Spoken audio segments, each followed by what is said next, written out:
X-Men Origins, first class. Oh, that's a lovely way to pick up the mood after killing Spider-Man. I was like, how do I follow up from this? And I can't really, unless I just do something entirely different. So I've just put the exact same as the IRL version. It's basically an excuse here to use the X-Men again. Yeah. Back during the Cold War, we've got Hank Pym, the Wasp are back for little cameos. Pre-Super Soldier Peggy Carter is here, lining the film up with the first Ant-Man film. The film shows younger versions of our established X-Men before establishing the X-Men were largely disbanded and the focus moved to the school and training mutants and stuff. The relationship between Charles and Eric is further explored, as well as the morally grey area and motivations that surround Magneto and what he's pushing for. Yeah. Miss Marvel! The same general concept as the IRL show, following Kamala Khan, and yes, we're changing her powers to match the show too, because they're cooler than Fantastic Light. In the final episode of the show, we get cameos from Kate Bishop, Patriot, and Stature as they arrive to meet Kamala Khan after seeing her on the news, and offer to bring her in for their team.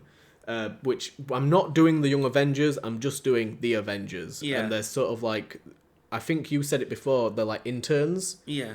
Where, like, they're just sort of training and stuff. They're being used on low-level missions, that kind of thing. The death of Spider-Man is mentioned often here, with a memorial also being held for Spider-Man at a fan convention. That makes sense, because in the comics, doesn't she say that her favourite hero is Spider-Man as well? I'm sure in the comics that her favourite hero is Spider-Man. I'm not sure, but in the IRL show, the first episode, she goes to, like, a Comic-Con. So I like the idea that that kind of lines up. They would hold a big memorial for him. Maybe a cameo from Miles Morales? I don't know. Probably not, because I haven't cast him, because I'm not using any of that stuff right now. Okay. So, Hulk! Oh, Hulk! We're finally at Hulk! And we've got old Hugh Dancy Hugh here. Dancy! That's Hulk! So we've obviously seen Bruce Banner, but we get like a fleshed out origin story showing him mingling with different science-related Avengers, cameo from Reed Richards, jumping to when Bruce becomes the Hulk. The film then goes global, as we see a manhunt as the government try to track down Hulk after he freaks out and levels a small town. That's like the fucking TV series. TV series? The old, like, cartoon. Oh. That's He's what been the whole learning how to control his powers, but the government are using a modified version of Super Soldier Serum mixed with gamma radiation to try and recreate the Hulk for super soldiers, needing a contingency plan in case there are any alien invasions or more Avengers Civil Wars where they're not in to step in. They're not there to help. Yeah. The government create Abomination, a super soldier gone wrong who ends up going rogue and targeting Bruce with his own tactics. The film generally follows a similar path to The Incredible Hulk, though at the end Bruce realises the destruction he's caused as Hulk, hijacks a shield jet and travels off into space. We know where that's going. Avengers Midnight Suns, that's where that's going. So... I love that you put you have high hopes. Yeah. I'm like, we're in the thick of it now. We're 12 years in. The Avengers films are making bank. How many years are we into the Avengers at the minute? 12. We're in 12 now? Yes. And they're dying. They are slowly dying off. But like I said before, Holy fuck, have you got Mia Goth as Lilith? Yes! That's brilliant. So, as I mentioned with the X-Men film, it's just any ensemble is an Avengers thing. Yeah. So the return of Lilith, with the help of a returning Mephisto, has managed to escape Hell, like where she was trapped, and is taken to targeting the Avengers, as Blade has now allied with them. A squad is created of supernatural specialists and magic users to combat Lilith and her army of devils, demons, and the undead. A group assembled by Blade consisting of those Avengers. We've got like Ghost Rider, Moon Knight, Magic, Wiccan, Bloodstone's back. Werewolf by Night also makes an appearance in this film, but is killed quite early on. Werewolf by Night, how old is he just immortal? Just a werewolf, innit? So that's the you don't know. It's the rules of the law. You can just make it up as you go along. He's back and maybe he's a bit older. Maybe they that's why he's died, because he's older. He's an old one. He's got the grey around. Yellow. He's got the grey around his eyes. He needs to be put down. Yeah. The group must fight a legion of Lilith's vampires and undead forces in this film. We get the death of Ghost Rider as well. That makes sense. We've got to pass it on to... Robbie Ray. Yeah. I think that's his name. With the help of Wiccan's magic, they manage to trap Lilith's soul, stopping her attack on the overworld, but not eliminating her entirely, because again, she's probably going to be back. Yeah, of course. If you've got Mia Goth cast as you're bringing her back. Elsa Bloodstone also dies towards the end of the film. I didn't know anything about Lilith, but I'm guessing this is the plot of the actual Midnight Suns game. It's fairly close. Yeah. The game is like her trying to take over and controlling Avengers and things, and like a bit of like Avengers Civil War-esque. Okay. But yeah. Mia Goth, yeah. I didn't show this earlier on because it was just a Blade film, and I was like, she's going to appear in an Avengers film. I'll save it for then. Yeah. Thor! Okay. He's finally here. You have arrived! Following a similar outline to the original Thor film, though, make it more gritty than fantastical and colourful. I'm going Game of Thrones with it. Okay, then. More of a darker Game of Thrones vibe. The villain here... We have to go back through it. We've got to go back.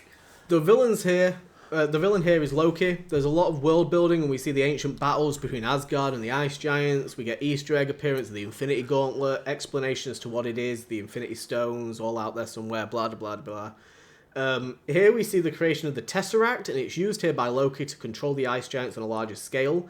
It's lost during the final battle, landing on Earth and lining up to where it is when it's used back in the first Captain America film. Mm-hmm.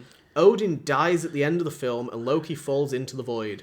We see Thor crowned King of Asgard after the death of Odin, and at the end of the movie he's visited by Captain Marvel many years later to line up with our current timeline of events, where he's asked for help by Captain Marvel in removing a galactic crime boss. That's an AI picture of Thor. He's got 2 hands. Oh yeah! I didn't make that. No. I found that and I was like, oh, that's not bad. And I didn't realise it's got 2 hands. I'm just thinking as well, when Odin dies, isn't that what kicks off Ragnarok? Like, No typically, idea. I think in the comics that's what usually kicks off Ragnarok. We'll do that later. Yeah, we'll think about that later. Maybe it happened already and he's dealt with it. Okay. We'll flashback, I don't know. Alexander Skarsgård Yeah, as Thor. that's perfect. Henry Campbell Bower as Loki. I know him from somewhere. He's in Stranger Things. He's in that Sweeney Todd that we watched. Yeah, I could see. Yeah, that yeah. works. But Alexander Skarsgård as Thor is perfect. Well, he was originally meant to be him, which I didn't know until after fan casted him. But yeah, well, it works for like a dark, gritty Thor that I want to do. Yeah. Avengers MODOK. Oh, he's back. I haven't got the numbers for it. This one's getting close to 2 billion, baby. The big Ed, he's back. So, the mutant protests that have been constantly present since the focus on mutant characters was made, and obviously with Wanda and stuff, they're reaching an all-time high. Talton, who previously experimented on Skrulls, has now started to capture mutants, trying to replicate the same process of gaining their knowledge through his already mutated body that just gets worse and worse, and his head gets fucking bigger and bigger. Missing mutants have become a big concern, and the X-Men assume that the cause of this is more rogue Skrulls, until Cyclops, who was on Strike Force, notices a similarity, suggesting it could be Talton. A mutant that is captured by MODOK is Miss Marvel, who, using her powers manages to escape from one of the facilities. Which is like the Avengers game. / she's also rescued by the X-Men in the process, sort of thing. The X-Men link up with the Avengers, and a core group from both sides team together to take on MODOK's forces, a militia of mutant Skrull hybrids that we saw in Strike Force. During one of the X-Men's attacks on MODOK's facilities, Kitty Pryde is captured, and a power-dampening collar is put on her. Sound familiar? Yeah. It's all coming together. It will, anyway. Here, she witnesses that MODOK has captured a very powerful mutant that can open up holes in the universe. MODOK is then seen making a deal with a cloaked figure for the purchase of this person, selling the mutant to him. I don't know who that actually is meant to be. We'll get there. Okay. Within MODOK's facilities, we see a bunch of cameos from Brotherhood X-Men, such as Toad, Pyro, Juggernaut, that have all managed to get themselves captured without the guidance of Magneto. MODOK makes an offhand comment about wishing he could collect the Magnus mutants, which obviously refer to Magneto, Scarlet Witch, as it's revealed for the first time here that Magneto and the twins share the same DNA. So that's where it's revealed that he's... MODOK is the one that has sort of discovered it. Okay. Iron Man has a prominent role here, and the movie actually opens with the introduction of Riri Williams winning a chance to meet Tony Stark after winning a science competition, where she created her own Stark-inspired tech. The Avengers start to attack MODOK facilities, releasing mutants and taking on the armed guards. Using info from a rescued Miss Marvel, Talton has managed to get his hands on an ancient crystal from space. That's an Infinity Stone, isn't it? I haven't said Okay. what it is. I've just thrown it in there. Okay. And plans to use all of the DNA he's harvested, linking it to the crystal and making mutants and metahumans connected to the crystal extinct. Suddenly, MODOK has the ability to hold all mutants across the world hostage. So, I have kind of suggested it could be the Soul Stone. Yeah. He's going to take all the souls of the people connected to the stone kind of thing. but I'm not going to explicitly say because I'm not doing the Infinity Saga. Okay, gotcha. With the help from Professor X and Jean Grey, they distract MODOK long enough to get the crystal away from him and destroy it, so it might not be an Infinity Stone, we don't know. Though he uses his mutated mind powers to resurrect a long-dead Sentinel that has been buried in the Earth. Yes, Eternal style. This motherfucker's coming out. So wait, so Sentinels... So there were Sentinels... Maybe that's what was in First Class or something like that? Or... It sort of suggested that they could be, like, Celestial related, this Sentinel in particular. We're just calling it a Sentinel. Okay, gotcha. I do kind of like the idea that, like, later on down the line, somebody could make the Sentinels inspired by this. Okay, gotcha. So he's using his enhanced mind control abilities with the remnants of the stone to control this giant Sentinel coming out of the ground. Miss Marvel, who took some time to come to grips with her powers, teams with Stature, Teddy Altman, Iron Man in a Juggernaut-style suit of armour. Like the Hulk Smasher stuff. Yeah, and a combination of flying Avengers to take on this giant Sentinel, because Miss Marvel can make herself massive like Stature. Yeah. The battle against MODOK, the MODOK-controlled Sentinel, is pretty even until Wiccan and Speed discover their DNA linked to Magneto and find a way to visit Prism 42.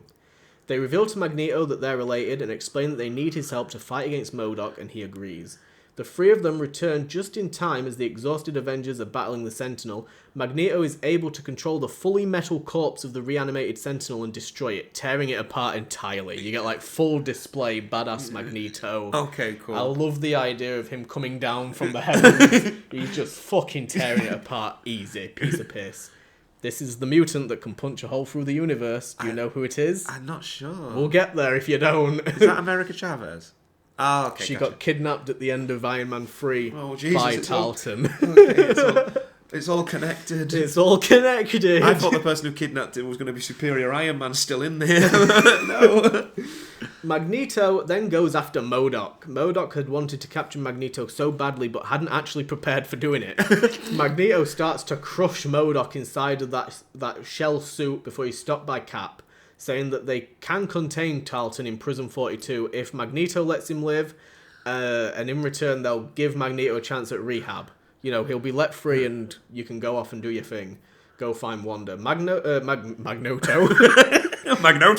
Magneto agrees only after finding out the DNA link to Wanda that he wasn't previously aware of, though he has no idea where to even begin to find Wanda or Pietro, and asks the Avengers for help finding them. Okay. So we're in Guardians. We're in Guardians. So I've got two events kind of like running side by side. You've got Cosmic and you've got Earth Avengers. Yeah, okay. Going at once. Jonathan Bailey is Star-Lord here because fuck Chris Pratt. This film would be very similar to the original, even including Thanos in his debut here, and following the same story related to the Infinity Stones and stuff. Thanos is in the fucking first Guardians movie. Yep. We also see a return, obviously, of like Rocket and Groot, the debut of Gamora and Drax, as well as Cosmo, a regular part of the team. It's hard to change too much of the original film to improve on it or to make the changes that are like worth making the change. So the only major change here are the additional team members and the recasting. Yeah, okay. Almost at the end. Fuck. Alright, go ahead. Oh, I've composed myself. It's Nova! It's Nova. Oh, and it's the other guy from Cobra Kai. I'm going to call him Zolo Maraduena. I don't know if that's how you pronounce his name. I'm glad you're using him. 4-part series due to the high budget. Yeah, of course. Heavily featuring Marvel Boy and a Captain Marvel cameo in this. This show follows Nova and is a direct spin-off after the character makes his debut earlier in the year in the Guardians movie. He makes like a nice little cameo. It shows his origins, the Nova Force, a general concept of the Nova Corps. Shut up. I've just got You're laughing at something that I probably cut out. Delves into being a cosmic space crime story spanning over 4 hours. There are a lot of references to locations like Asgard, Nowhere, items like Infinity Stones, including a line where someone says they've been historically hidden in plain sight. Shut up. The crime that Nova is following gets resolved and the culprit turns out to be Yondu. Yeah, okay. I'm trying to compose your myself. Affirmations. Yeah. Just keep chuffing egg. So Yondu is behind this crime, who also made his debut in the Guardians film. Though Yondu was framed, and the story ends up becoming almost like a cosmic lore show for the final episode, as Nova tries to prove Yondu's innocence. Nova then discovers that the person responsible for this is residing on a planet where a dangerous warlord rules over. 13. Okay. Doomsday! Here we Doomsday is go! here. So, the Avengers with Magneto, after the events of MODOK, reunite the Maximoff family. Tommy, Billy, Pietro, and Magneto. They found Pietro. Well, they haven't found Wanda yet. No, they're separate to Wanda. She's gone off on her own. She's gone rogue. And as a group, they try and find Wanda, who has been AWOL since the events. I've put of Civil War. But you meant of WandaVision. Yeah. But they might not have known where she was since Civil War. It's only really like Reed Richards and Bruce Banner that might have been aware Bruce is now no longer on Earth. That's the whole scenario. Oh, my belly. Chuffing heck. Oh dear. We get some flashbacks to Scarlet Witch 3 and her reality-altering powers, the battle with Agatha, before we catch up with Wanda, who is being held prisoner in a dungeon of some sort. Oh, I know who this is. With a collar on, similar to the one that Zemo used on her to harness her powers way back in Avengers Assembled. She's trapped down there. Up top, I don't know why I've put up top. Up top, Pietro and Tommy discover a copy of Wanda in a small European town, though she's unresponsive to them.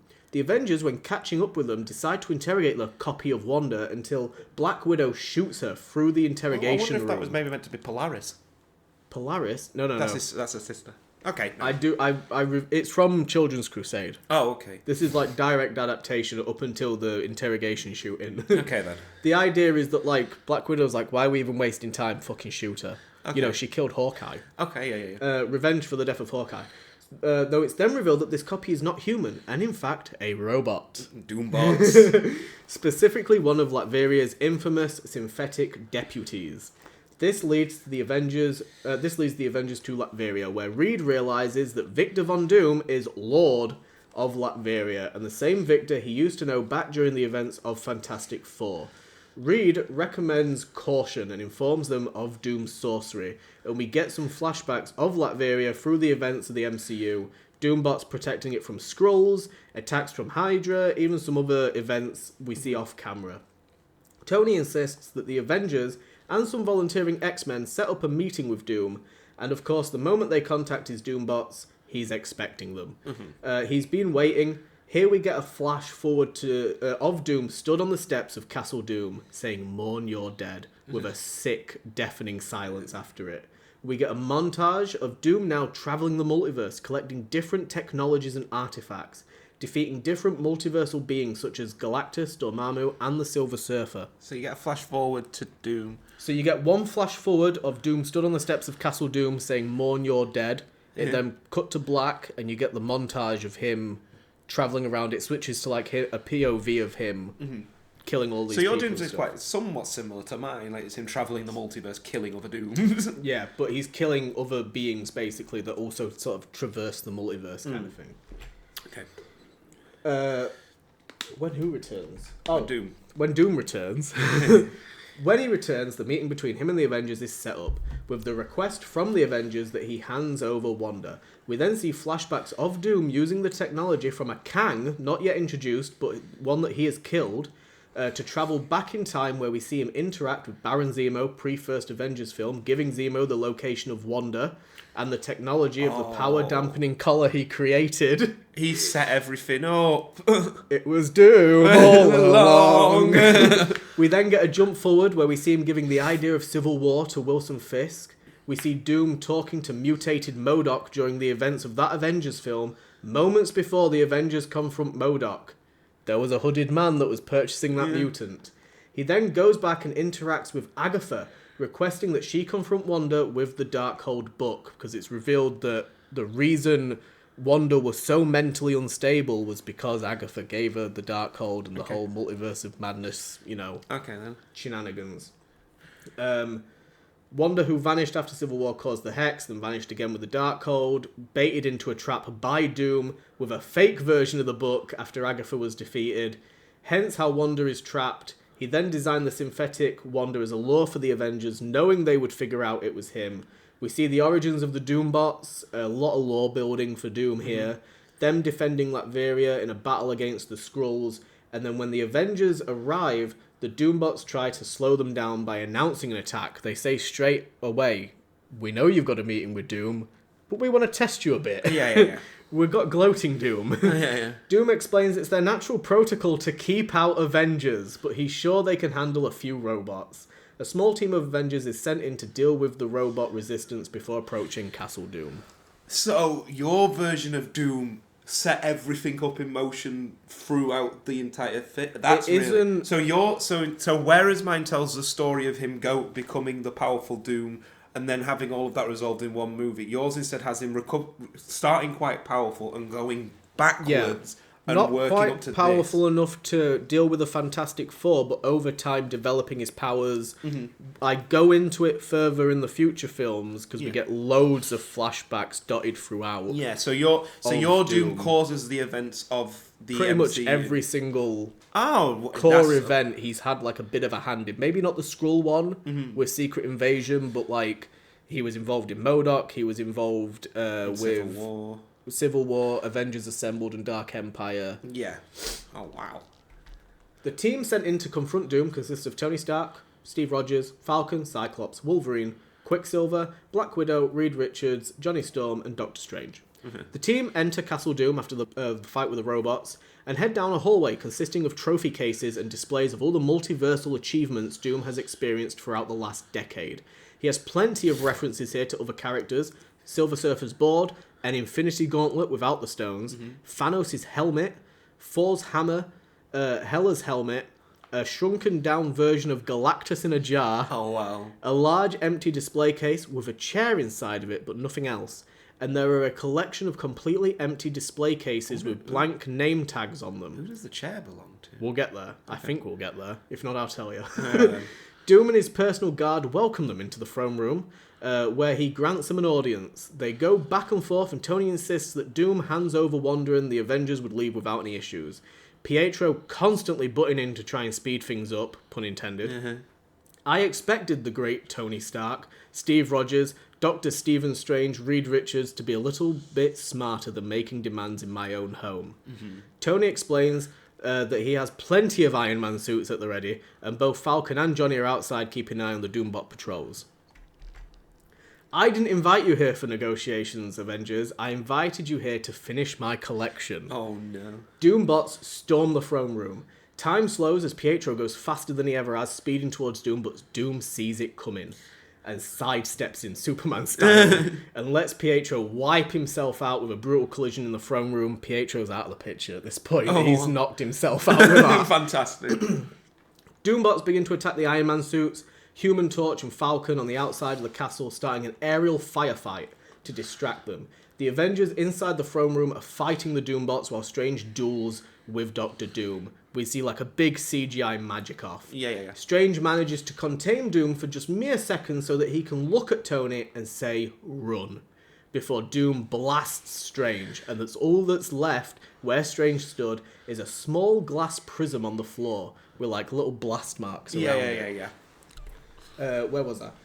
Oh, yeah. Doom then uses his magic to rip off Cyclops' visor. He's fucking useless now. Forcing him to try and retreat because he doesn't want to hurt anybody in there. Yeah. Reed is already out of there. He's taken the coward's path and he's getting out of Dodge ASAP. Heading out the throne room and straight out the main doors. Wolverine is outnumbered by never-ending, self-repairing Doombots. They have him fully distracted. Falcon makes it down to the door where Reed is, while Iron Man and the other Avengers are attacking Doom any way they can. Doom uses the same offense back, wanting to beat them in a decent fight that's worthy of bragging about. He lowers himself to their level. Yeah. Cyclops is helped out of the castle by Falcon. At this point, S.H.I.E.L.D. have sent in Quinjets to evacuate the Avengers, so they're getting Cyclops out of there. Reed is out too. Speed shows up, having ran across the ocean to get there to help, and he's stopped by Richards and restrained in the Quinjet, not wanting to watch a child die. Mm-hmm. The other Avengers are continuing to fight in the throne room. It's mostly Steve and Tony taking on Doom while Logan fights endless Doombots. Pietro is still down and out, and Falcon is making his way in to help evacuate the last remaining members of the team. Doom calls for the hammer in the display case, the Mjolnir. Mm-hmm. It wiggles slightly before shattering the glass and landing in his hand. He uses it against Cap's shield, but it resists it to Doom's surprise. Doom grows tired of this. He seizes Tony's armor. He's been able to the entire time. He just hasn't because it amused him that Tony thought he stood a chance. Jesus Christ, your Doom is... This is brilliant. I'm engrossed. Tony is trapped in his armor that won't move. None of his commands are working. He's forced to watch as Logan and Widow, because Widow's in here still, fight Doombots, and Steve battles Doom in hand-to-hand combat. Doom would like that shield. Steve, who's bloody and bruised, wounded after multiple hits, refuses to give up. I could do this all day. We'll throw that in there. One final blow from Doom sends him hurling back against the wall near the doors. Widow then gets hit by a Doombot. Tony is screaming at Steve inside of his armor to run. Logan's still fighting. He's not stopping, but there's all of the Doombots are just on Logan at this point. Yeah. Falcon gets in there trying to pull Steve out, but Steve goes in for Natasha, trying to help her leave. Steve is hit multiple times by the blast from the Doombots as he carries a limp Black Widow out of the doors of Castle Doom. She's dead, Steve. She's dead. Falcon tells him, and Steve realizes he's carrying Widow's lifeless body. A blast then takes out Falcon. Johnny Storm, flies towards Doom, throwing fireballs at him. As Steve reaches the bottom of the steps, Doom blasts the shit out of Johnny, sending him hurling into the side of the castle. Doom walks down to the bottom of the steps, stands behind Steve Rogers, pulls out a sword from around his waist, and plunges it into the back of Steve. Him and Widow collapse to the floor. Doom looks out towards the Avengers at the Quinjet, to the Avengers that are arriving, and simply says, Avengers, bury your dead. Fade to black. Gee, yeah, that's fucking awesome.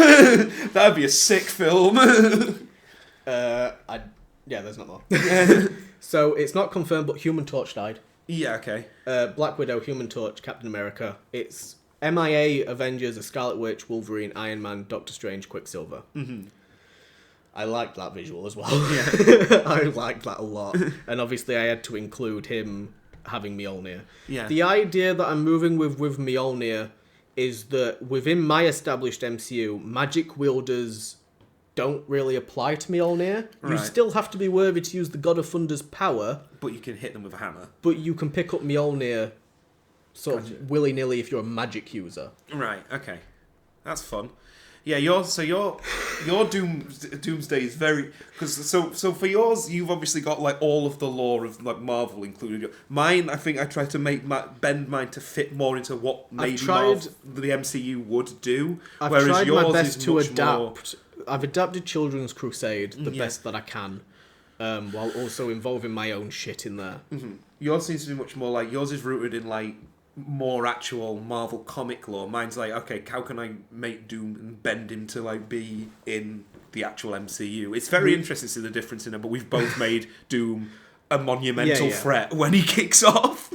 We do get to find out like Doom's like in yours, he kills people. In mine, I don't. Like, he doesn't. It'd be like an actual Avengers movie. Like no one big's gonna die except Doom at the end of it. Yeah. Yeah. So then we've got Avengers Planet Hulk, which would take place around about the same time as Doomsday's happening. So the film brings together the Guardians of the Galaxy, Hulk, Thor, and Captain Marvel's arcs all together to converge on Planet Hulk. Mm-hmm. Because it is an ensemble film, this is where I sort of clarified. It's considered an Avengers movie despite mostly featuring cosmic non-Avengers characters, blah, blah, blah. This film follows a similar premise to Thor Ragnarok. I don't know why I put that, because I don't know if it really does. I said that earlier and it didn't. With Hulk having taken over an entire planet and using it to host fights, brawls, become the centre of general scum within the cosmic side of the MCU. Bounty hunters, criminals, fighters, and mercenaries. He is the cosmic criminal. Okay, then. He's like the Jabba the Hutt of the MCU. Hulk has been trapped in Hulk form now since landing on the planet and is unable to transform back to Bruce Banner. Thor, who is there with Captain Marvel, enters a fight with Hulk in their first encounter but loses. The Guardians of the Galaxy are sent on a heist job here on the planet to steal. They don't realise it, but it's from Hulk's vault. Okay. Though the plan goes wrong and they're captured. Captain Marvel and her corps are constantly battling to try and take down the Hulk's regime on the planet, since Hulk is basically one of the biggest intergalactic crime bosses in the universe. This sounds like Maestro.